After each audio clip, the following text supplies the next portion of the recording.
Bau apa ini ya? Apa yang ayah lakukan dengan ember-ember ini? Ayah mengumpulkan air seni kelinci-kelincimu ke dalam ember itu, nak.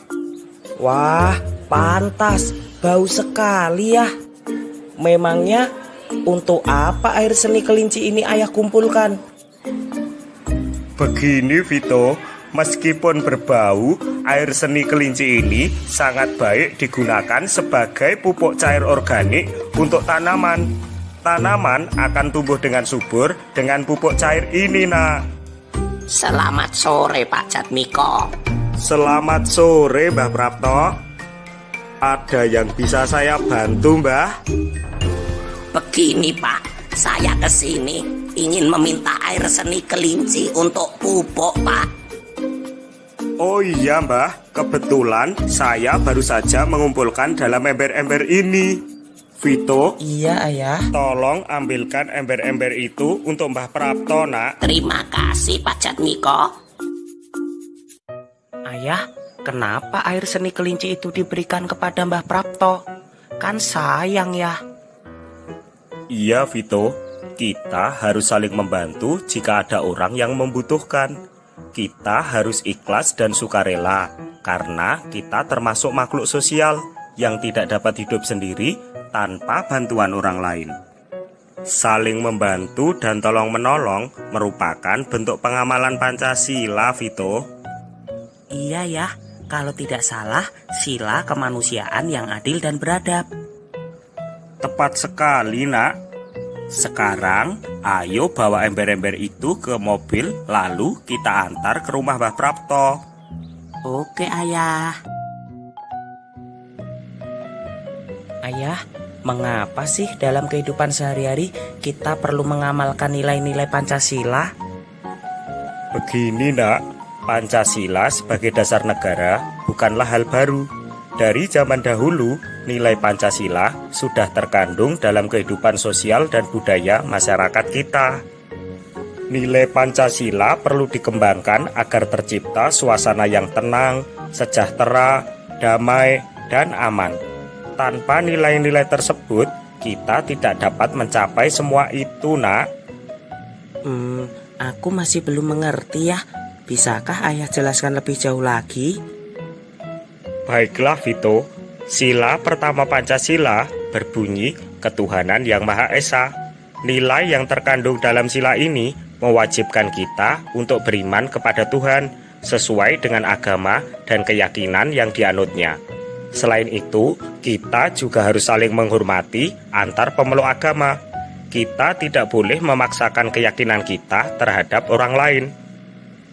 Iya ya, kami di sekolah selalu memberi kesempatan teman-teman yang berbeda agama untuk melaksanakan ibadah sesuai kepercayaannya. Nah, yang kalian lakukan itu merupakan bentuk pengamalan nilai Pancasila, sila yang pertama, nak. Lalu bagaimana dengan sila kemanusiaan yang adil dan beradab ya? Penerapan nilai sila tersebut dalam kehidupan sehari-hari adalah dengan mengembangkan rasa saling mencintai sesama manusia, sikap tenggang rasa, menjunjung tinggi nilai-nilai kemanusiaan, gemar melakukan kegiatan kemanusiaan, serta berani menegakkan kebenaran dan keadilan. Kalau makna dan nilai yang terkandung dalam sila ketiga, aku tahu ayah, yaitu menjaga persatuan dan kesatuan NKRI dengan menerapkan sikap cinta tanah air dan rela berkorban demi bangsa dan negara. Apakah benar begitu, ayah? Benar sekali yang kamu katakan, nak. Lalu, bagaimana dengan nilai sila keempat? Kerakyatan yang dipimpin oleh hikmat kebijaksanaan dalam permusyawaratan perwakilan. Aku masih belum mengerti ya. Begini, nak. Setiap warga negara memiliki kedudukan yang sama.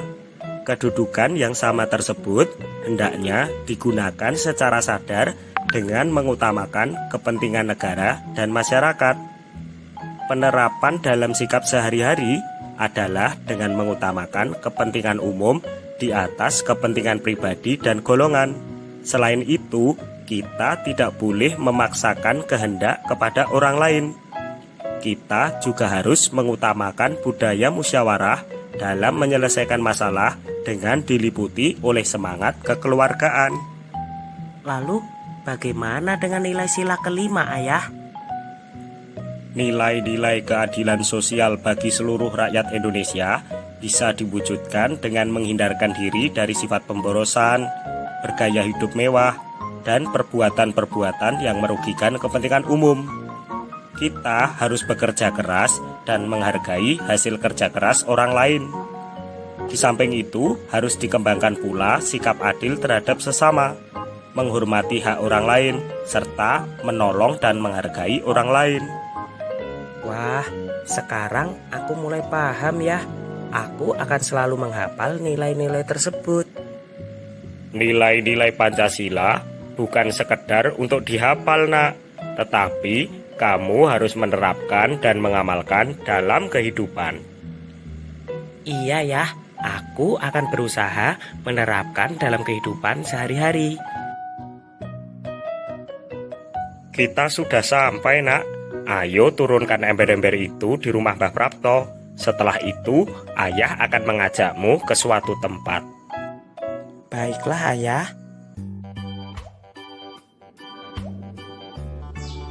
Wah, tempat ini sangat indah ya. Iya, Nak. Dari puncak gunung ini, kita bisa mengamati kondisi dan letak geografis lingkungan sekitar kita. Kondisi geografis. Apa maksudnya ya? Begini, Vito. Kondisi dan letak suatu wilayah dibagi menjadi dua, yaitu secara astronomis dan secara geografis. Secara astronomis maksudnya, kita melihat suatu wilayah berdasarkan garis lintang dan garis bujur. Sedangkan secara geografis maksudnya, kondisi suatu wilayah berdasarkan keadaan nyata di permukaan bumi. Berarti apa yang aku lihat di depan mataku ini adalah contoh kondisi geografis ya? Benar sekali, anakku, tetapi penglihatan kita terbatas, sehingga kita tidak bisa melihat kondisi geografis secara luas dan menyeluruh. Misalnya, untuk tahu kondisi geografis Indonesia, kita tidak bisa melihatnya dari sini, Nak.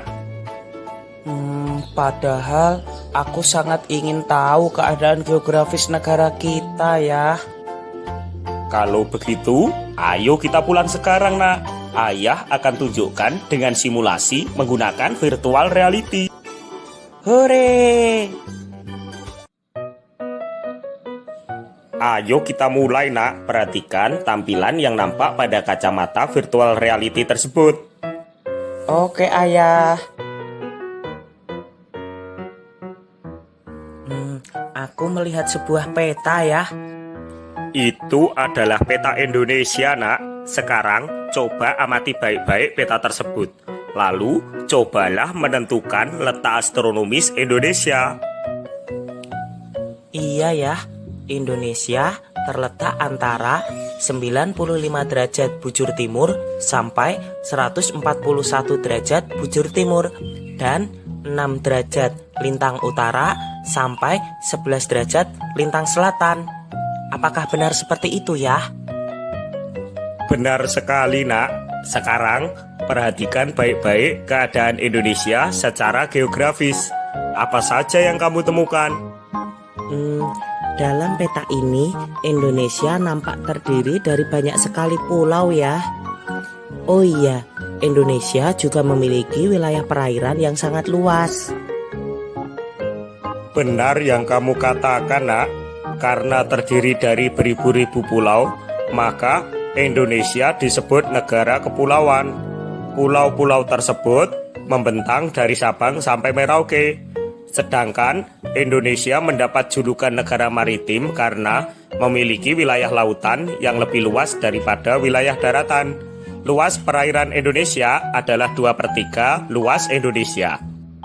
Wah, Indonesia memiliki banyak julukan ya.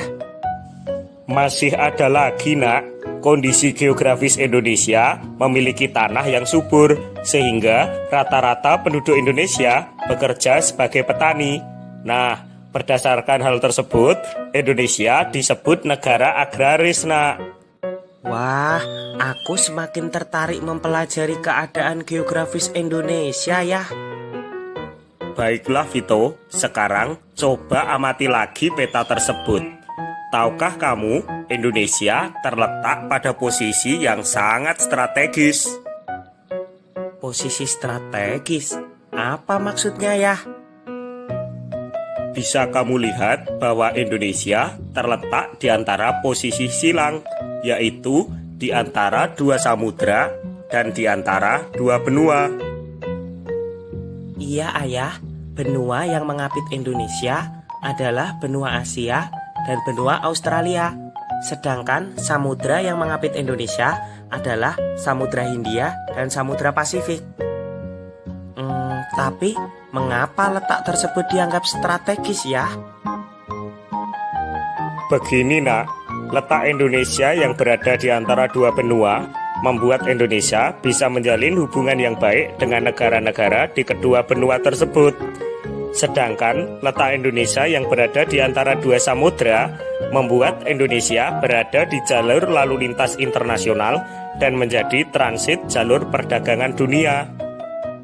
Wah, dengan keadaan geografis yang semacam ini, ternyata banyak keuntungan juga bagi Indonesia ya. Benar sekali Vito.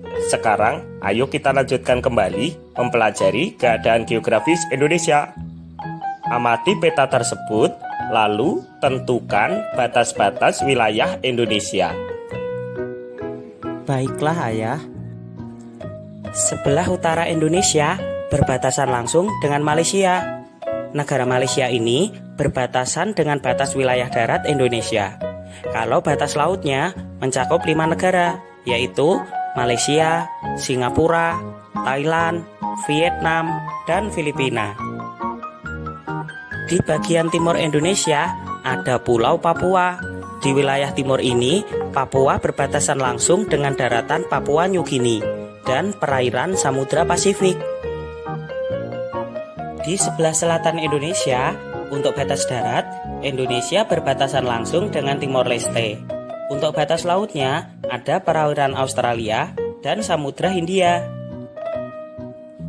Sedangkan di sebelah barat, Indonesia berbatasan langsung dengan Samudra Hindia dan perairan negara India. Bagus sekali nak, kamu telah menyebutkan batas geografis Indonesia secara lengkap. Terima kasih ayah, hari ini aku sangat senang mendapatkan banyak sekali pengalaman.